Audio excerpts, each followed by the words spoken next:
Hello, my name is Emma, and in today's video, I am going to answer a question I hear a lot.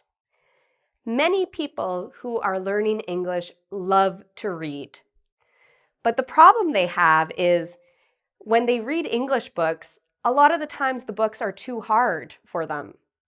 So many students ask me, Emma, what's a good book to read to help me learn English? So today I'm going to tell you my piece of advice, what I think students should do if they like to read and they want to read English books. I recommend reading comic books or graphic novels. Now, before I go any further, I wanted to say what is a comic book and what is a graphic novel, and then I'm going to tell you why you should read these books. So let me show you two examples. This is an X-Men comic. Okay, it's about superheroes. And then we have this book, Watchmen, is a graphic novel. The difference is pretty much in the length. Notice that this is very short, whereas this is a collection of comics. Okay, and it's in a book form. So this is a graphic novel, this is a comic. If you open these, there's all these colorful pictures with different conversation and a storyline. So many people think that comics and graphic novels are for children. This is not true. Many adults read comics and graphic novels. And the reason why they are so good for people learning English is because they have so much conversation in them. So if you read a novel, there are a lot of description, a lot of words. Sometimes the author wants to write very poetically, and the language might not be the type of language people usually use. When you read comic books or graphic novels, the language is more about conversation. So you will see a lot of conversation language. You will see language about common expressions people use, slang, common vocabulary we use when we talk. When you read a novel, you don't really get as much of that. Okay? You will also see a lot of grammar in comics as well as graphic novels.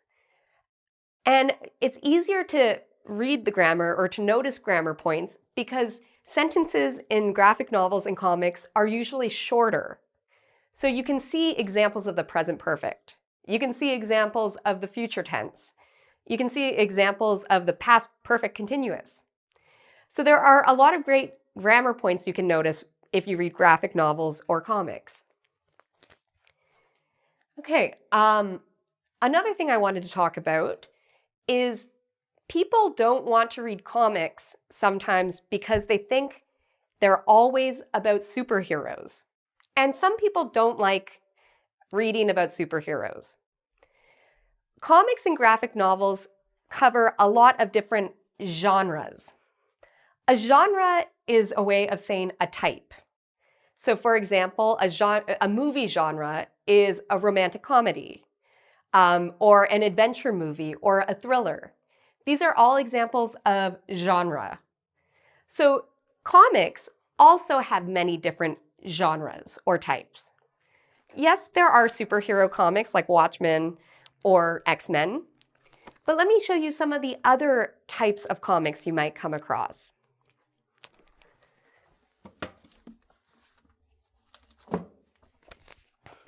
Okay, I have here a graphic novel called Maus. This book is about a family that lived during World War II and about the Holocaust. So this is a very serious book. It's not for children. It's not a superhero genre.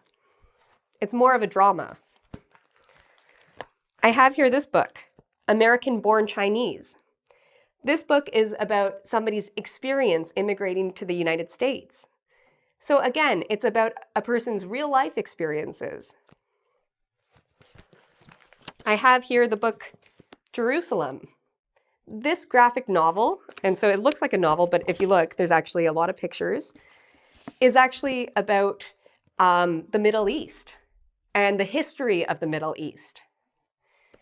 And then I have this book, The Art of War, which is actually about a philosophy book. The Art of War, you might have heard of it. This is the comic book version. So there are so many different types of graphic novels or comics, and they cover all different types of genres. So whatever you like, you can probably find in comic book or graphic novel form, whether it's from romance, biography, comedy. There's many different types of graphic novels and comics. Let me put these back. So one reason why reading graphic novels and comics can be so helpful for students is that there's a picture with the conversation. And so it's easier to guess what a word means or to improve your understanding of a new word because you can look at a picture and that really helps you understand. In regular novels, there are no pictures, so you have to spend a lot of time looking through a dictionary to understand the book. In a graphic novel, you can often guess what something means just by looking at the picture. Okay, and another reason why comics or graphic novels are great to read is you have a lot of different characters, sometimes teenagers, sometimes adults, sometimes seniors. Different characters use different types of English. Some people might use formal language, like a professor. Some people might use informal language, like a teenager. They might use slang. So when you read a graphic novel or a comic, you can actually see and have an understanding of the type of English different people use. You can notice, okay, here's a picture of a senior or an elderly person. What words are they using? And then you might see a picture of a teenager and you can think, okay, this person's a teenager. How are they speaking? What words are they using?